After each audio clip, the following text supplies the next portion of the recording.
നവീൻ ബാബു കേസിൽ CBI അന്വേഷണത്തിന്റെ ആവശ്യകത ബോധ്യപ്പെടുത്തണമെന്ന് ഹർജിക്കാരിയോട് ഹൈക്കോടതി.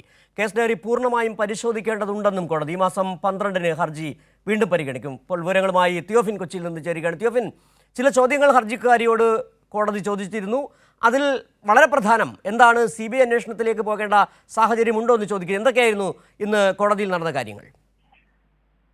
തീർച്ചയായും സിജു, ഇത് തന്നെയാണ് പ്രധാനമായും ഹർജിക്കാരിയോട് കോടതി ചോദിച്ചത്. അതായത് CBI അന്വേഷണം ആവശ്യപ്പെട്ടാണ് ഹർജിക്കാരി ഈ ഹർജി നൽകിയത്. അങ്ങനെയെങ്കിൽ ഏത് സാഹചര്യത്തിലാണ് ഈ CBI അന്വേഷണം ആവശ്യമായി വരുന്നതെന്ന് ഹർജിക്കാരി തന്നെ ബോധ്യപ്പെടുത്തേണ്ടി വരും എന്ന് പറയുന്നു. കാരണം കോടതി വ്യക്തമാക്കിയ ഒരു കാര്യം, ഈ അന്വേഷണം ശരിയായ നിലയിലല്ല എന്ന് പറയുമ്പോൾ അത് കോടതിയെ തന്നെ ബോധ്യപ്പെടുത്തേണ്ടതുണ്ട്.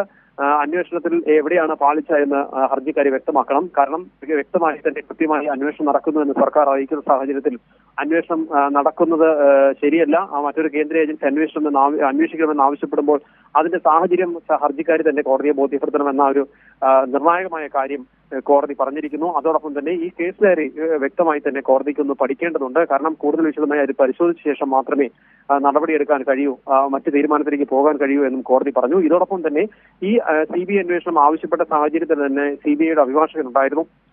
CBIയുടെ അഭിപ്രായം കൂടി കോടതി തേടിയിരുന്നു. ഹൈക്കോടതി ആവശ്യപ്പെട്ടാൽ അന്വേഷണം ഏറ്റെടുക്കാൻ തയ്യാറാണെന്ന് CBI അറിയിക്കുകയും സൂചന നൽകുകയും ചെയ്തിട്ടുണ്ട്. എന്തായാലും ഇതുമായി ബന്ധപ്പെട്ട മറുപടി ഈ 12-ാം തീയതി കേസ് വീണ്ടും പരിഗണിക്കുമ്പോൾ അത് CBI നൽകും. അതോടൊപ്പം തന്നെ വിശദമായ സത്യവാങ്മൂലം ഇതിൽ നൽകണമെന്ന് സർക്കാരിനോട് ആവശ്യപ്പെട്ടിട്ടുണ്ട്. ഏതെല്ലാം രീതിയിൽ കൃത്യമായി അന്വേഷണം മുന്നോട്ട് പോകുന്നു എന്നത് സർക്കാർ വ്യക്തമാക്കേണ്ടതുണ്ട് എന്ന് അറിയിച്ചിട്ടുണ്ട് കോടതി. എന്തായാലും വളരെ കൃത്യമായി തന്നെ അന്വേഷണം മുന്നോട്ട് പോകുന്നു. നിലവിൽ ഇപ്പോഴത്തെ അന്വേഷണം വളരെ നല്ല രീതിയിൽ പുരോഗമിക്കുന്നത് കൊണ്ട് തന്നെ ഇത് CBIക്ക് വിടേണ്ട കാര്യമില്ല എന്ന് സർക്കാർ വ്യക്തമാക്കിയിട്ടുണ്ട്.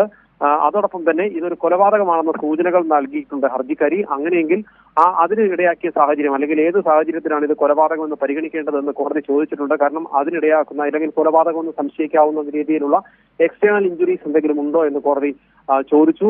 എന്തായാലും അതില്ല എന്ന് ഹർജിക്കാരി വ്യക്തമാക്കിയിട്ടുണ്ട്. ഈ സാഹചര്യത്തിലാണ് കേസ് അടുത്ത 12-ലേക്ക് മാറ്റിയിട്ടുള്ളത്. ഇതിനിടെ വളരെ പ്രസക്തമായ ഒരു കാര്യം കൂടി ഇന്ന് കോടതി ചോദിച്ചിട്ടുണ്ട്. ഹർജിക്കാരി ചൂണ്ടിക്കാട്ടിയത് അന്വേഷണം പക്ഷപാതപരമാണ് എന്നാണ്. പക്ഷേ കോടതി ചോദിക്കുകയും ചെയ്തു, അന്വേഷണം പക്ഷപാതപരമാണെന്ന് പറയുമ്പോൾ തെളിവുണ്ടോ എന്നൊരു ചോദ്യം കോടതി ഇന്ന് ചോദിച്ചല്ലോ. തീർച്ചയായും സിജു, അതായത് ഈ ഹർജിക്കാരി പറയുന്ന ഒരു കാര്യം തന്നെ, നിലവിൽ പ്രതിസ്ഥാനത്ത് ഇവർ നിർത്തിയിരിക്കുന്ന വ്യക്തി പൊതുപ്രവർത്തകയാണ്. അവർക്ക് മറ്റുള്ളവരെ അല്ലെങ്കിൽ അന്വേഷണത്തെ സ്വാധീനിക്കാൻ കഴിയും എന്ന രീതിയിലുള്ള ഒരു പരാമർശം ഇവർ അവരുടെ ഹർജിയിൽ ഉന്നയിച്ചിട്ടുണ്ട്. അതെന്തുകൊണ്ടാണ് ഒരു പൊതുപ്രവർത്തകയാണ് എന്നതുകൊണ്ട് മാത്രം ഈ കേസിനെ അട്ടിമറിക്കുമെന്ന് പറയാൻ കഴിയുമോ എന്ന കാര്യമാണ് തിരിച്ച് കോടതി ചോദിച്ചത്. അത്തരത്തിൽ ഈ അതായത് ഈ ഒരു പൊതുപ്രവർത്തകയാണ് എന്നതുകൊണ്ട് തന്നെ കേസ് ശരിയായ ദിശയിലല്ല എന്ന് അവകാശപ്പെടുകയും അതിന്റെ പേരിൽ മാത്രം കൊലപാതകമാണെന്ന രീതിയിലുള്ള സംശയങ്ങൾ ഉന്നയിച്ചുകൊണ്ട് CBI അന്വേഷണം ആവശ്യപ്പെടുകയും ചെയ്യുന്നു. അങ്ങനെയെങ്കിൽ ഏത് സാഹചര്യത്തിലാണ്, എന്താണ് CBI അന്വേഷണത്തിന്റെ പ്രസക്തി എന്നത് ഹർജിക്കാരി കോടതിയെ ബോധ്യപ്പെടുത്തേണ്ടതുണ്ട് എന്ന് കോടതി വ്യക്തമാക്കിയിട്ടുണ്ട്. കാരണം പലപ്പോഴും CBI അന്വേഷണം വരുന്നത് നിർണായക ഘട്ടത്തിൽ വളരെ കൊലപാതകമാണെന്ന് വ്യക്തമാകുന്ന സാഹചര്യത്തിലാണ് ആ സൂചന കോടതി നൽകിയിട്ടുണ്ട്. ഇവർ പക്ഷേ കൊലപാതകമെന്ന് സംശയിക്കുന്നു എന്ന രീതിയിലുള്ള കാര്യങ്ങളാണ്. അങ്ങനെയെങ്കിൽ സാധാരണഗതിയിൽ ഓട്ടോപ്സി റിപ്പോർട്ടിൽ ഉണ്ടാവുക കൊലപാതകത്തിന് സംശയിക്കാവുന്ന രീതിയിലുള്ള മുറിവുകൾ ഉണ്ടാകും, അത്തരം മറ്റ് സാഹചര്യങ്ങളോ തെളിവുകളോ ഉണ്ടാകും. അത്തരം തെളിവുകളൊന്നും ഈ കേസിലില്ല.